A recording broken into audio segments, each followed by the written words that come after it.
who it is. It's your man, Dig a Ditch, horror flick, Bigg Mitch. And I'm kicking in those with all three O's, and I'm bringing 28101s because we Vegas sons. It's the Chronicles. You already know what it is. You already know what it is, kid. Ooh, bam! On them things with it. You can't hang with it. Bolo Yang with it. Quit it. Nah. Welcome to Vegas Chronicles, man, with your man, Bigg Mitch, the horror flick from Supa 6.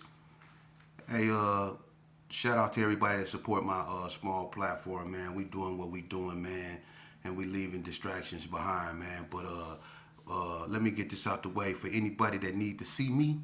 I be at Doolittle in the workout area. You can catch me doing pull-ups while I be in the EOS in the north. You can catch me up in there.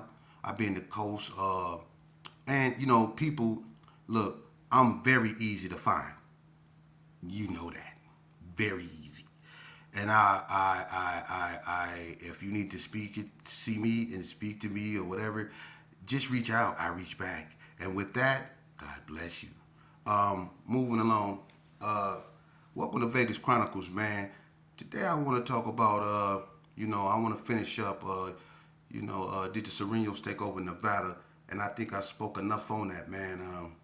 It's not so much of them taking over. They took over the Mexican politics, of their people, and that is what it is. But I sense, and I'm not gonna lie, I sense somewhere down the road that eventually they're gonna try to take over the system. They are, because one thing about blacks, they're not organized out here.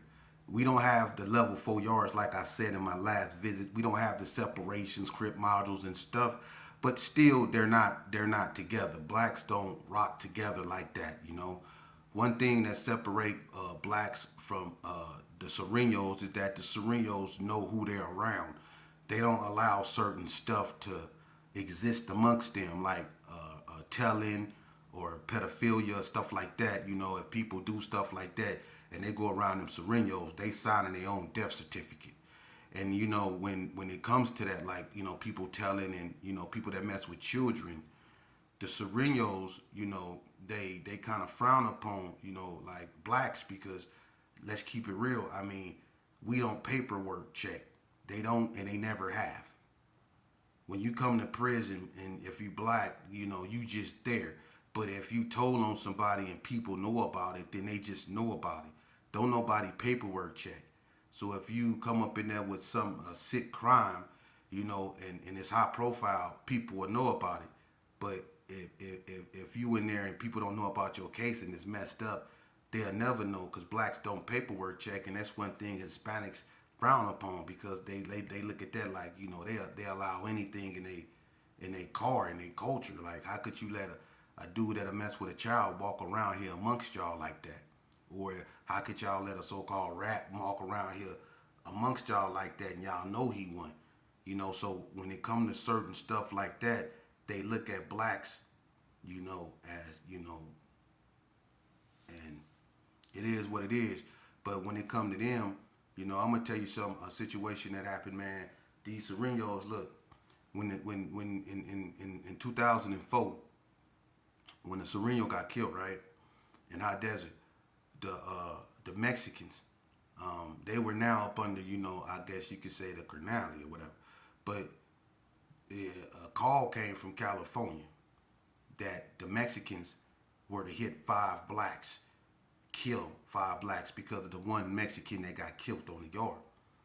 So what ended up happening was, the Mexicans, they had the yard locked down. They really couldn't make no move. But every time, every chance they got, like they was taking flight. Like on one incident, they called. I had a homeboy named Butch. He was on the phone, but he wasn't facing, the tier. He had his phone. He had his head against the wall, cupcaking, and they let some Serenos out their room. I don't know if it was on purpose, but I know they let them out their room, and they came out their room with pencils and stuff like that.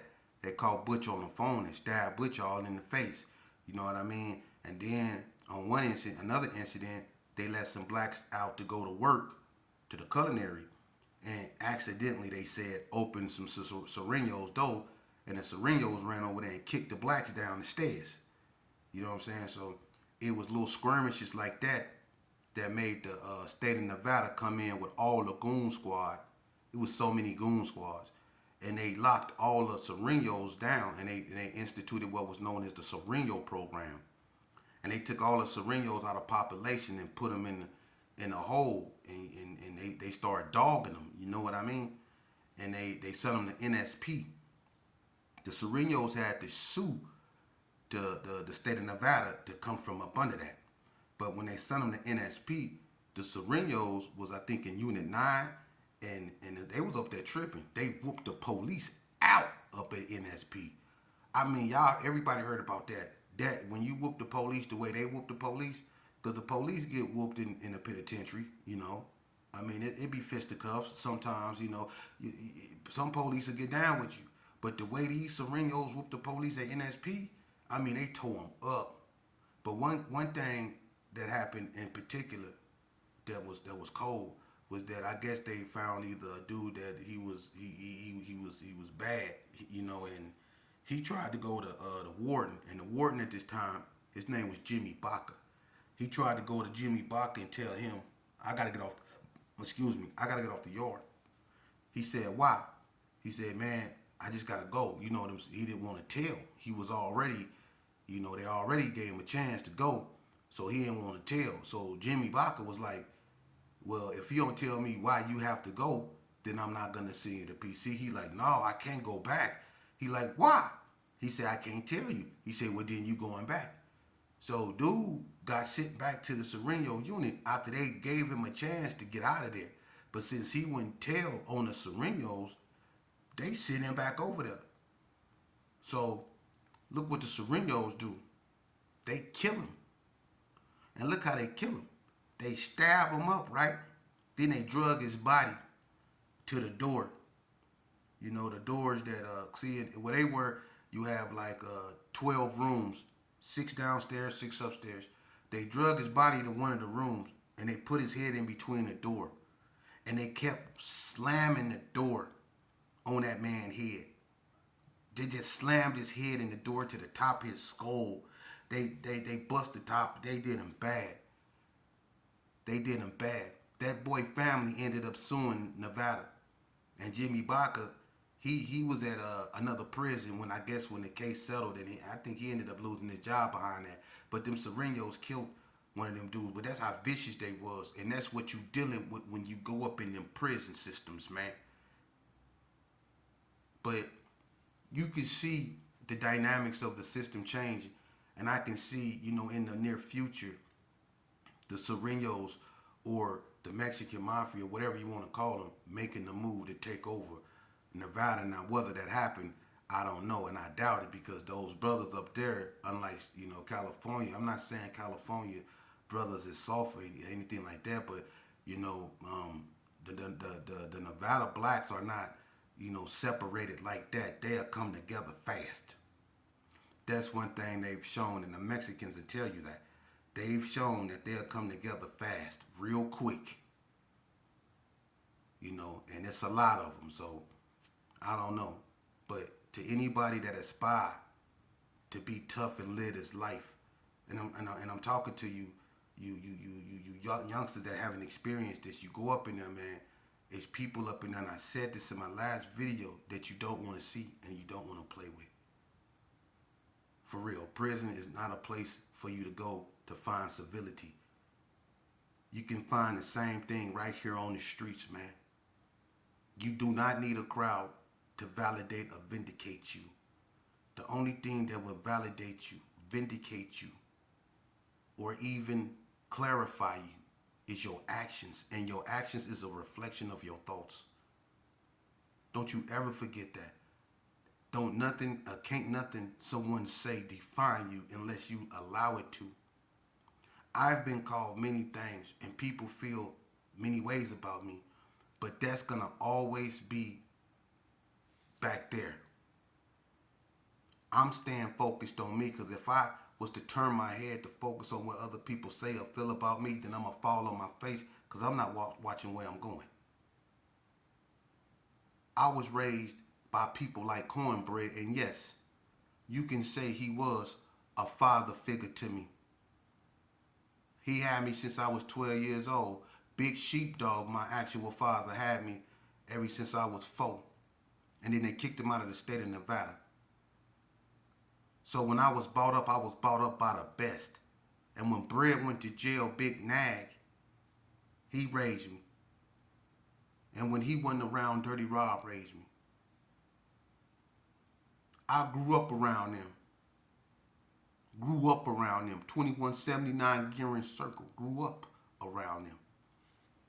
Okay? My daddy is the face of Vegas. Always have been. The face of Vegas. I remember the legendary Stacy McElmone used to tell me how my pops taught him the hand game. My pops used to go with Michelle before he went with my mama. My pops gave a lot of people the hand game. Females. Tony Girl used to change my diapers.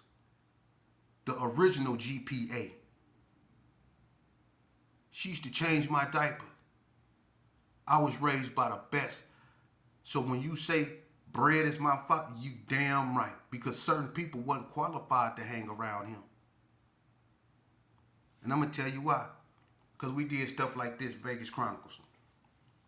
I remember we was at the Connie Club, right? And it was me, Lil Bread, Big Bread, and Baby Cal. Baby Cal from 3 Streets. Now, Nag was up there. And we was up there in the front. We was in this little blue bucket. And the boy, Big C, you remember the twins, Chris and Craig, them big swole dudes from Farm Dog, Compton, Crip? Okay, remember they was out here balling? And Chris had the blue blazer on chrome Dayton's. Well, on this night, he was over there at the gas pump at AM/PM. And we was in front of the Connie Club playing around. Nag seen him. Nag say, Bread, that what that dude? Bread been on him. So we jump in the hoopty. We roll up over there. When we get over there, he was coming out the stove. He was parked at the pump. And it was an old man in a brown car parked in front of him. So when he come out the stove, Bread run up on him, pull the thing out, dropped him keys. I guess he thought Bread was playing. This boy was on swole too. So he like reached out in a dismissive manner, like, nigga, move, and Bread put something in him, bow, folded him, right? Old man, look, run back toward his car, Bread put something else in him, bow. So he dropped him keys. So the old man jumped in his car. The dude, Bread plugged, ran around the passenger side of the old man car and dived through the window. The old man pulled off. Bread in the blazer, gone, right? We jump in the little blue bucket. We trying to follow Bread, but Bread was hitting corners. He gone. He shook us, right? So we ended up going back to the little alley, and I remember Reverend Ballhead. He had a gray 9.8 with a white top. Him and Dorothy Ann and Night Train Daughter Bug pulled up. And we was in the alley. We were trying to find out, what happened with Bread. But Bread ended up driving the car. He tried to drive the car to California, and the car ran out of gas on him. Bread caught a case behind that. But it was so fast. It was so accurate. You know what I'm saying? That's what we was out there doing. Jackin. And I remember when me, him, John Holloway, Cocaine Man, Lil Bread, Ludall, King Roger D, we was all out there on Hilltop. Reverend Ballhead, we was all out there on Hilltop, hiding out. That's what we was doing. And this was back in 89. This is back in 89. I done a lot of work with him, but I'm going to tell you something about that man. That man also read the Bible, Proverbs.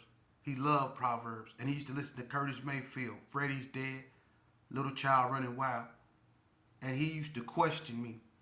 He used to also make sure that I at least go to school. A lot of people didn't know that I used to go to Bidmore Opportunity and Washington Opportunity, and the only reason I showed up was because of Bread. He the one that was enforcing that because I didn't go to school, but he enforced that. So he was a big brother figure to me too. And when I got out of pocket, he put me in pocket.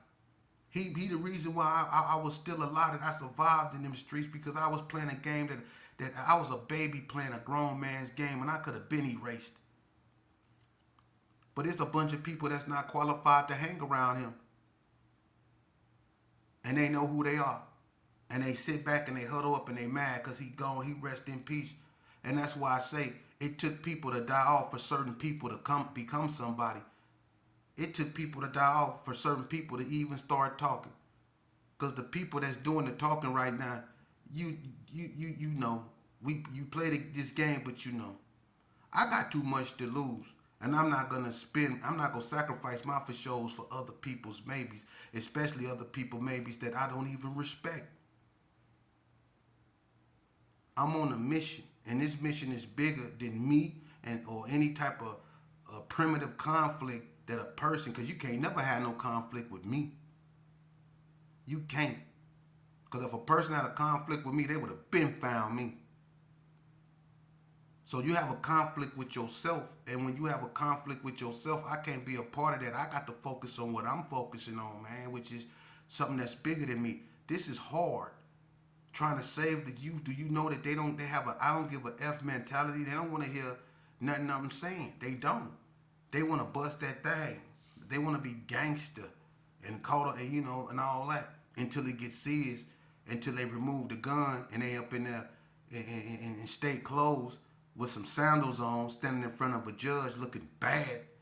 Then it ain't fun no more. Then it ain't fun no more. And then a lot of y'all, you know, I'm going to be honest with you.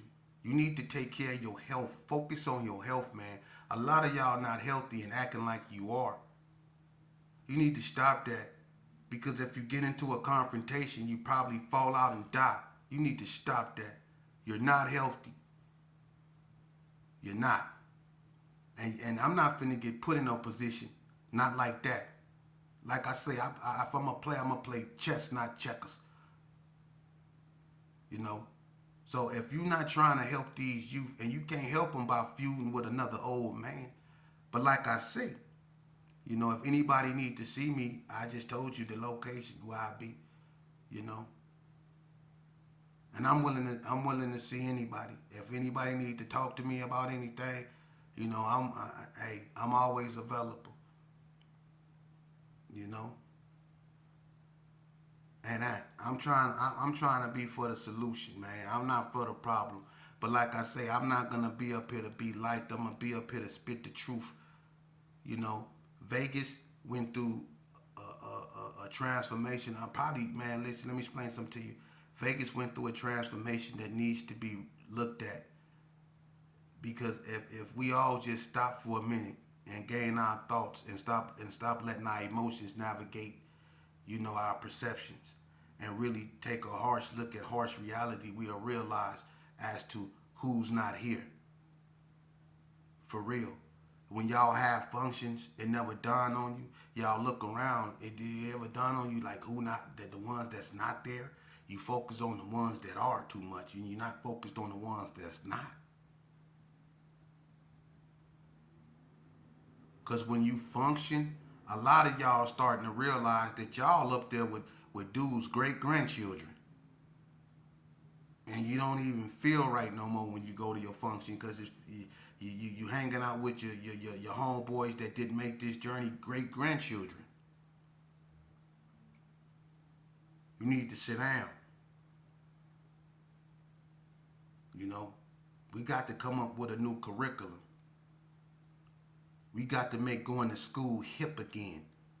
We got to make dudes respecting themselves and others hip again. And the only way they go do that is by getting to know who they are. If you don't know who you are, you're gonna be easily defined by somebody else. Because if you don't know who you are, when somebody speak negative of you, or you know, say something about you to the point to where it's easy for you to start to believe that. When they call, like me, when I was a little kid, I didn't have no self-esteem like that. So when people call me crazy, they call me crazy to the point to where I really started to believe that I was crazy. And in return, I started acting crazy. So we must watch our words when we dealing with the youth. They're fragile. And I say that over and over. They're fragile. We must watch our words when we speaking with the youth. We must acknowledge them. They want to be acknowledged. But when we speak to them, we must speak to them and not at them. You know, the same way when I was a kid and I wanted respect, even though I probably didn't do nothing in life to get respect. I wasn't even going to school, but I was demanding respect. I wasn't respecting my mom. I wasn't respecting nobody. You know, I was a kid that couldn't be trusted, that was running around with guns. I was running around with guns before I was in my teens. I went to a youth center when I was 12 years old, man. For real. So what I'm trying to tell you is real. What I'm trying to tell you is real. And I'm willing to sit, and this is how far I can go with it, and debate anybody that's willing to debate me about, you know, this game and how fictitious it is and what should we do to correct it. I'm willing to sit down and debate anybody. And it ain't to prove you wrong. It's to build upon. Just like King Solomon said, men sharpens men just as iron sharpens iron. That's Proverbs. So anybody that want to sit down, let's sit down and speak on it. I'm willing to share my life and the hardships of it and what I went through so that youth don't, because I respect the tears and cries of the mothers and the family that then lost their children, unfortunately, to this self-destructive game. This is not a joke. Handcuffs are real. Bullet wounds and guns are real. The coroner's office is real. Crime scene tape is real. Cages is real. Recall, recall. Each man to his unit. Each man to his unit. Recall, recall. That's real. You need to listen. You need to. You want to be hard, but you need to listen to somebody that been through it. You go find out these cats out here, man. Listen, man. Love yourself. For real. Don't never put your hopes, don't never put your faith in another man's hands, because they imperfect creatures. They bound to fumble the ball. If you go put faith or anything like that, you put it in God's hands. Okay? Don't you ever forget that. And always remember, people gonna criticize you, hate you, not like you, even when you doing right. Mostly because of you, of the fact that you are doing right. They're not gonna like you, and some of them go be your own family members. But remember, blood just make you related. Everybody that's related ain't your family. Blood just make you related. People that's there that supports you, that's there that listens to you, that encourages you, that don't come back and tell you what people say. They tell you what they say when a person's talk behind your back. See, a real friend don't come back and tell you what another person said about you. They tell you what they said to that person when they said that about you. That's what a real friend will do. They'll tell you how they checked that person for saying, talking bad about you. That's a real friend, not somebody that come back and say, hey, such and such said this about you. That's a snake. You need to watch him. You need to watch him. If anybody come back and tell you what another man said, watch that cat. Because a true friend go come back and tell you what he said when that dude said, or whoever said about you, what they said about you. That's a true friend.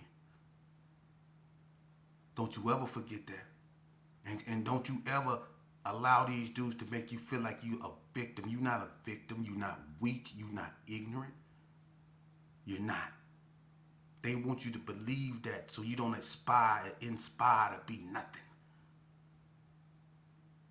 but you are everything that you allow yourself to believe you are. You have the ability to will it into existence. For real, perception is what you perceive it to be. Reality is what you perceive it to be. It's what you make it. Heaven and hell is a state of mind at this point. And that's what God wants us to focus on. This heaven and hell that we put ourselves through right here.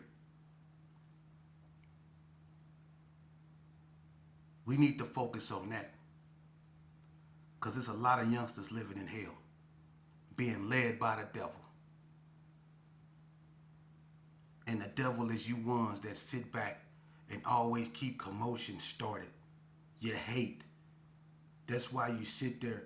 And it's funny because, you know, as above, so below. When you wicked and you evil, you often and always exposed. You are. Even your nature expose you. You are a reflection of your thoughts and your words. So if your mouth rotten and nasty, that means you talk a lot of S-H-I-T. And you need to shut up. If you're built funny and disgusting, that means you full of S-H-I-T. And you need to work out. See?